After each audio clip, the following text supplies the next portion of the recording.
Culture Club, l'émission artistique d'UGOP Radio.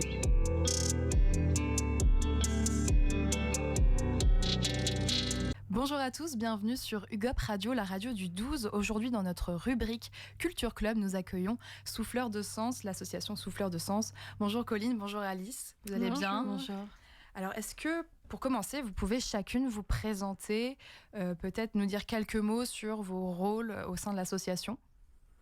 Oui, moi je m'appelle Colline Ardouin et au sein de Souffleurs de Sens, moi je coordonne le pôle Art et Handicap 75, qui est un pôle ressources pour les professionnels de la culture et du médico-social dans le 75. Ok. Et moi, du coup, c'est Alice Lebar. Je suis coordinatrice du service Souffleurs d'Images. C'est un service à destination du public mal non-voyant pour les accompagner dans des événements culturels. Très bien, merci. Donc, Souffleurs de Sens défend le droit à la culture donc pour toutes et tous. Est-ce que vous pouvez nous rappeler en quoi consiste l'émission de l'association ? Oui, bien sûr. Souffleurs de Sens, ça existe depuis plus de 30 ans. C'est une association qui a toujours eu vocation de travailler à l'accès à la culture et à la pratique artistique des personnes en situation de handicap. Et on travaille aussi avec le secteur social, donc aussi avec des personnes en situation de précarité, d'exclusion. Et l'idée, c'est vraiment de se concentrer sur les besoins spécifiques des personnes en situation de handicap. Donc, on s'inscrit aussi dans un modèle du modèle social du handicap pour favoriser les droits culturels des personnes en situation de handicap. D'accord. Donc, Colline, toi, tu es au réseau... Tu travailles pour le réseau Imago, c'est ça ? Ouais, alors moi je travaille à Souffleurs de Sens. C'est ça, avec le pôle... C'est ça, on est le pôle Art et Handicap 75, comme je disais en introduction. Ouais. Et en fait, on fait partie du réseau Imago. Le réseau Imago, c'est le réseau des pôles Art et Handicap en Île-de-France. Donc on est un réseau francilien. D'accord. Et il y a différents pôles Art et Handicap qui sont rattachés à plusieurs structures. Et donc pour Paris, donc pour le 75, le pôle Art et Handicap est à Souffleurs de Sens. D'accord. Et donc, quelles sont par exemple les missions principales du réseau ? Du réseau, oui, ouais, exactement. Donc le réseau Imago, donc, il rassemble ces différents pôles Art et Handicap. Et l'idée, c'est, comme un petit peu pour Souffleurs de Sens, de travailler à l'accès à la culture des personnes en situation de handicap. Et on va principalement travailler avec les professionnels de la culture et du médico-social. Mmh. Donc, dans les établissements culturels, l'idée, c'est d'accompagner l'évolution des pratiques professionnelles, justement, pour faire évoluer les politiques d'accessibilité dans les établissements culturels. D'accord. Et on fait le pendant dans les établissements sociaux et médico-sociaux, donc développer les politiques culturelles et l'offre de pratiques artistiques dans les établissements sociaux et médico-sociaux. Et on travaille, donc tous les pôles Art et Handicap, on accompagne, on va dire, la création de projets entre les établissements culturels et les établissements médico-sociaux. Et tout ça en impliquant toujours les premières personnes concernées, les personnes en situation de handicap. Est-ce que vous voyez les mentalités dans le monde culturel concernant du coup la participation des artistes ou en tout cas des personnes en situation de handicap ou précarité ? Est-ce qu'il y a une évolution en tout cas des mentalités ? Alors on voit beaucoup d'équipes jeunes, notamment qui sont en charge des publics ou qui sont en charge de la programmation, qui veulent vraiment faire bouger les choses, qui veulent se former et qui veulent pas simplement ignorer, entre guillemets, parce qu'ils auraient peur de mal faire ou de mal dire ou de mal s'y prendre. Et donc, il y a vraiment cette volonté-là. Donc là, je parle surtout pour les établissements culturels, mais c'est aussi quelque chose qu'on voit dans les établissements médico-sociaux avec des éducateurs, éducatrices qui sont très moteurs sur l'ouverture aux lieux culturels. Mais donc, dans les lieux culturels, oui, on voit aussi beaucoup de personnes très concernées qui veulent tout simplement mieux se former et du coup, et qui veulent aussi mettre en place des services et outils d'accessibilité pour vraiment permettre une accessibilité au contenu culturel et qui ne vont pas simplement, entre guillemets, se contenter d'assurer ou de garantir une accessibilité physique, mais qui vont vraiment travailler aux services et outils d'accès.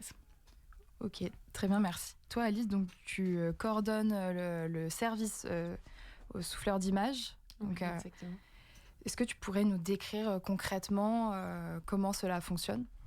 Alors, le fonctionnement, il est assez simple. On a un réseau de bénévoles qu'on forme C'est une demi-journée de formation. On va apprendre à guider. On apprend aussi tout ce qui va être de l'aspect théorique du handicap visuel, le handicap visuel, etc. Et il y a une partie théorique sur le soufflage. Donc là, on va apprendre à décrire. Chaque formation a une option différente parce qu'on ne va pas décrire de la même façon suivant les domaines artistiques. Donc voilà, on a une formation musée, une formation théâtre, cirque, danse et aussi festival musique. Donc voilà, ça c'est pour le côté bénévole. On a environ 400 bénévoles formés en Île-de-France. Donc on arrive à répondre à la plupart des demandes. Et on a un réseau de partenaires culturels. Donc là, c'est des partenaires qui s'engagent dans le service, dont à offrir une place aux bénévoles pour pas qu'il y ait de surcoût ni pour le bénévole, ni pour la personne mal-non-voyante, et non plus pour le service. Donc ce réseau de partenaires, c'est environ 200 partenaires en tout. Ça peut être des musées, des théâtres. On a aussi 2 festivals, Rock en scène et Solidays, qui sont hyper impliqués dans le service.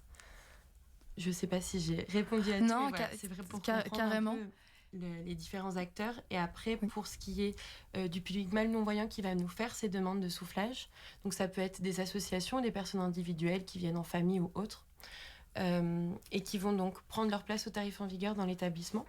Et ensuite qui vont nous indiquer qu'ils souhaitent être accompagnés d'un bénévole souffleur d'image. Nous, on va faire notre travail de réseau et de coordination auprès des bénévoles pour ensuite les mettre en lien et qu'ils aillent ensemble à l'événement culturel.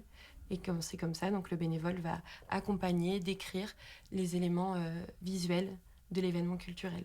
Ok, donc c'est plutôt les personnes malvoyantes qui viennent vers vous.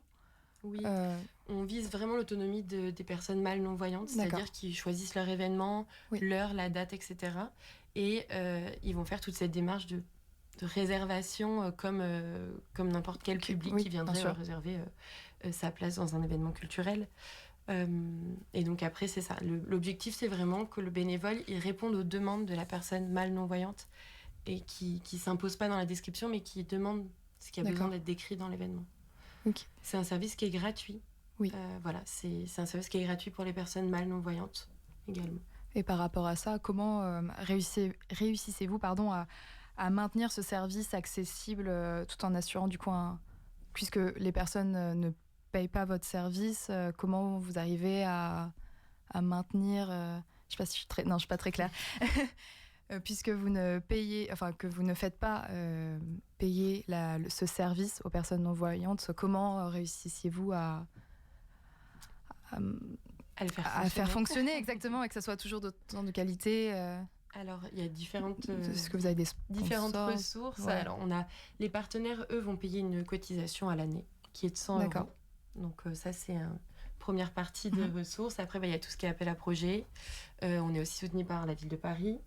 Ça, c'est souffleur de sens, même en général. La région également. Ouais. Je sais pas si, Colline, tu veux... Si, c'est ça. On est soutenu, comme tu l'as dit, par la ville de Paris depuis plusieurs années, enfin depuis très longtemps. Par la région Île-de-France. Et puis à côté, comme toutes les associations, on répond à différents appels à projets sur des projets aussi spécifiques. Pas que du coup le fonctionnement, on va dire, du service. Et on fait de la formation professionnelle aussi à Souffleur de Sens parce que du coup, c'est quand même un aspect important pour nous de bien connaître les besoins spécifiques des personnes en situation de handicap pour du coup y apporter une réponse adaptée dans leur vie culturelle. Et du coup, on forme les professionnels de la culture à l'accueil des publics en situation de handicap, à la conception de parcours adaptés, au développement, par exemple, d'une communication accessible et inclusive. Parce que du coup, la première étape, on va dire, pour pouvoir avoir une vie culturelle, c'est d'avoir accès à l'information dans les lieux culturels. Donc voilà, il y a cet aspect-là aussi. La formation souffleur d'image aussi, pour devenir bénévole du service souffleur d'image. C'est une formation, nous on fait des formations sur Paris, grâce à la ville de Paris, qu'on donne comme ça sur l'année, mais il y a aussi des établissements culturels qui vont payer des formations pour former leurs équipes, pour former les spectateurs habitués du théâtre par exemple, ou les visiteurs du musée. Voilà, il y a plein de choses qui rentrent en compte au niveau du service aussi à la formation. Et Souffleur de Sens est soutenu aussi par la DRAC, la Direction régionale des affaires culturelles, et l'ARS, l'Agence régionale de santé. Est-ce que de façon générale, vous trouvez que les formations, par exemple en médiation culturelle, ne sont pas suffisamment abouties en termes d'accessibilité, d'inclusion dans une éducation, par exemple à l'université ou je sais pas si. Vous apportez un peu plus. C'est vrai que nous, du coup, on fait de la formation continue, mais c'est vrai que dans les formations initiales, il y a vraiment, notamment, tu parles des formations en médiation culturelle et de manière générale dans le champ de la culture, c'est un gros impensé, malheureusement. Souvent, c'est des modules un peu en plus ou qui sont pas assez abouti. Donc oui, ça, on l'observe et c'est absolument quelque chose qui doit être pensé dès le début, parce que trop souvent, en fait, on conçoit des médiations, on pense une offre culturelle et à la fin seulement, on vient réfléchir et les publics en situation de handicap dans tout ça. Et du coup, il faudrait tout simplement que ça se passe à l'inverse, mais pour ça, il faut un peu changer aussi sa manière de concevoir les projets culturels en pensant aux besoins dès le début. Et donc, oui, c'est tout à fait quelque chose qu'on observe malheureusement. Oui. Il y a certaines initiatives en fait aussi d'enseignants par moment, où là, du coup, on essaye d'y répondre favorablement. Pour le service souffleur d'image, je pense du côté de Lille, on a une université, l'université de Lille, qui... C'est un module en plus, c'est une option, mais qui forme tous les ans les étudiants en médiation culturelle au service souffleur d'image, en partenariat avec le Théâtre de la Rose des Vents. Et là, ça fait 2 ans qu'on y va pour former les étudiantes, et elles ont tout un... Je dis étudiantes parce que l'année dernière, c'était que... Oui, c'était 20 filles. Voilà, c'est ça. Donc, je dis étudiantes. Ça s'inscrit dans un parcours où après, elles vont accompagner une association au Théâtre de la Rose des Vents, pardon. Donc voilà, c'est des choses qui sont ponctuelles, mais ça arrive quand même. Oui, mais il y a des initiatives, complètement. Okay. Est-ce que vous avez un exemple concret d'action que vous avez pu mener ou peut-être que vous allez mener très prochainement, ou des actualités un peu importantes aussi? Alors, pour rester sur le service souffleur d'image, nous, en fait, sur l'année, on organise des sorties de groupe. D'accord. On les co-organise, co-construit avec les différents partenaires culturels. Donc, il y en a une par mois. La prochaine est à la maison de vente aux enchères Christie's. D'accord. Là, on a formé pour le coup les bénévoles là-bas. Donc, c'est des spécialistes des différents arts présentés dans les expositions. Et après, ça poursuit entre du théâtre et du musée. Voilà. Je ne sais pas si je les dis tous, mais il y en a plusieurs. Ok. Et du côté du Polari Handicap, on a un gros événement qui arrive le 3 décembre. C'est un événement qu'on organise avec tous les Polari Handicap, donc à l'échelle régionale, à l'échelle du réseau Imago. Et c'est un événement, parce que du coup, comme on est en 2025, on est aux 20 ans de la loi 2005, donc la loi handicap, la loi d'égalité des droits et des chances, de la participation et de la citoyenneté des personnes handicapées. Et donc, on voulait mettre l'accent sur l'accessibilité culturelle, justement, en arrivant 20 ans après cette loi. Et donc, on a créé un événement qui s'appelle Voix, Vision, Action, handicap et culture 20 ans après. Et l'idée, c'était vraiment de mettre au centre de cette journée, au cœur de cette journée, les voix, les visions et les actions des personnes concernées, donc dans leur accès à la culture. Donc il y aura des restitutions artistiques, il y a beaucoup d'artistes en situation de handicap qui seront mis à l'honneur. On aura une table ronde avec que des personnes concernées, donc des publics qui se rendent dans des lieux culturels, des artistes concernés.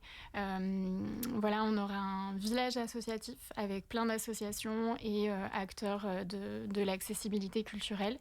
Et on aura des ateliers de pratique artistique animés également par des artistes et intervenantes en situation de handicap. Et l'idée, c'est vraiment de rassembler et de mettre en dialogue, de faire se rencontrer toutes les personnes qui sont actives dans ce champ de l'accessibilité culturelle. et de permettre donc aux 20 ans de la loi de 2005 de réfléchir à la suite, parce qu'il y a encore énormément de choses à faire dans l'accessibilité culturelle de manière générale et dans l'accessibilité dans la société. Je pense à tous les domaines, l'emploi, la santé, etc. Mais donc voilà, donc c'est un événement qui sera le 3 décembre à la Villette, qui est en partenariat avec la Villette et qui est donc organisé par tous les pôles arrêt handicap du réseau Imago. Ok. Et toutes ces informations, est-ce qu'on peut les retrouver sur les réseaux sociaux peut-être ou sur votre site Oui, alors sur le site de Souffleurs de Sens, souffleursdesens.org, mais aussi sur le site du réseau Imago, qui s'appelle Imago le réseau. Oui. Et on a des réseaux sociaux, absolument. On est sur Instagram, sur Facebook. C'est déjà pas mal. Ouais, très bien. Et oui, il y a plein d'actualités. La billetterie est encore ouverte pour l'événement, mais dépêchez-vous parce qu'il y a beaucoup d'inscriptions déjà. Ok, génial. Donc on mettra toutes les informations de toute façon en description. Est-ce que pour vous, les pratiques artistiques apportent quelque chose de peut-être de différent aux personnes en situation de handicap, de précarité? Parce que j'ai pas envie de faire de différence avec les personnes qui n'ont pas de handicap, mais est-ce que vous pensez néanmoins qu'il y ait quelque chose en plus, que ça soit davantage important de mettre l'accent sur cette accessibilité, enfin sur la culture?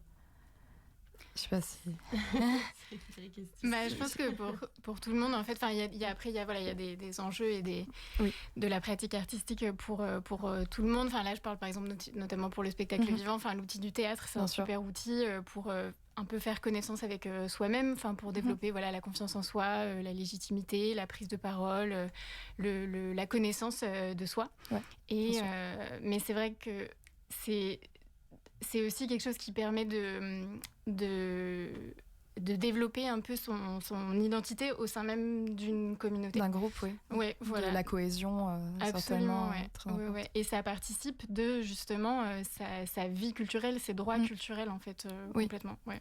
Oui, parce qu'on oublie souvent que la culture, ça reste un droit. Absolument. Ouais.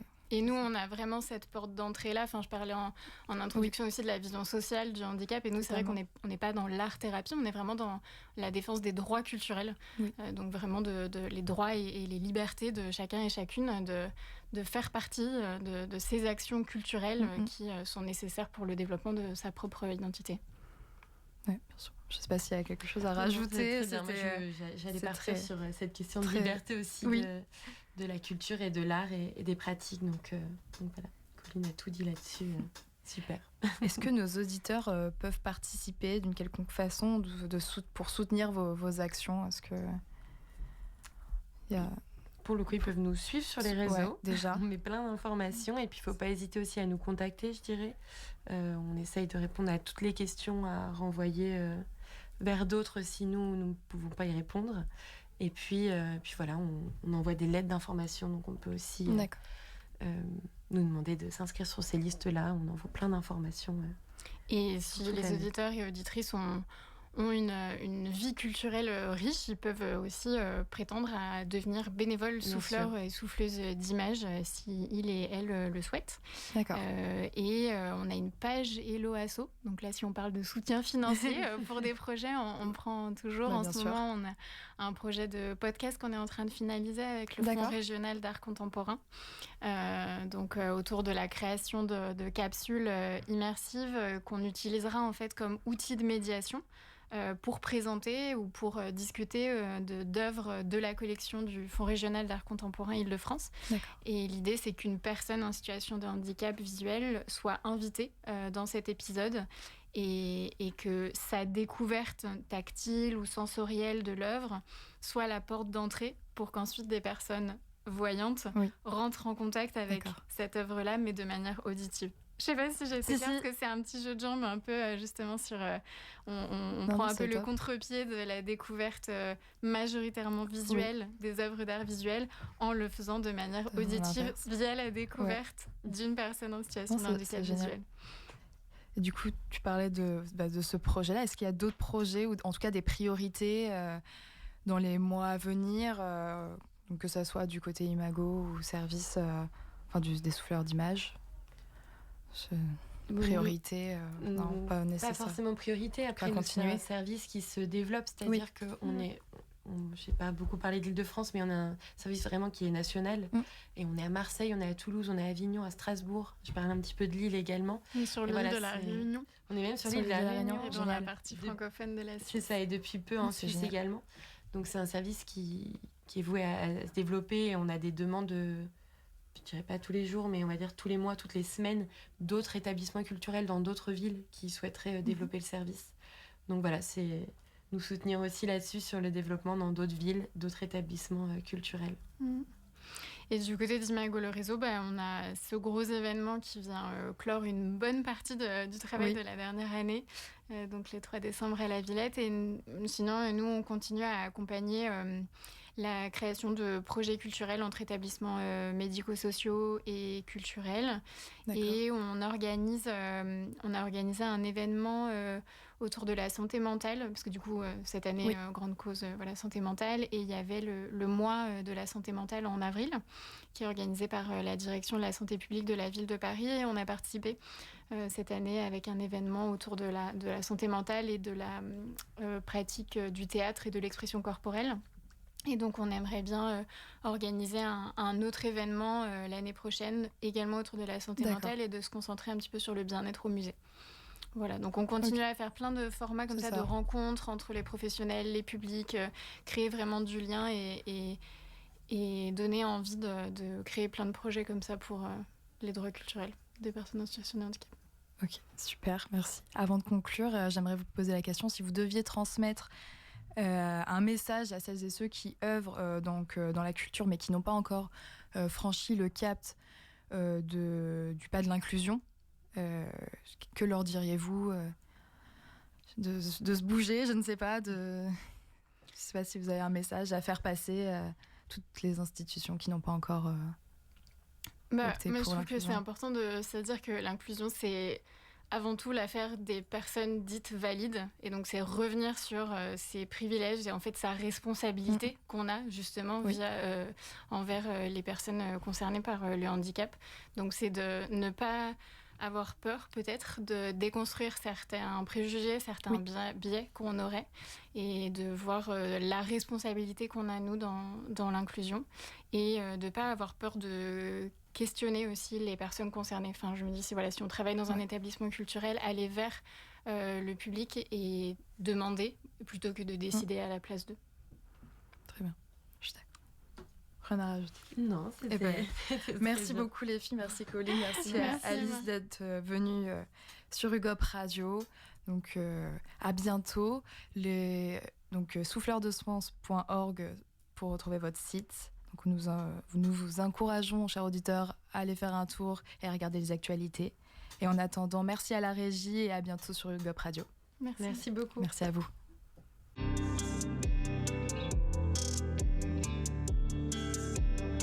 Culture Club, l'émission artistique d'UGOP Radio.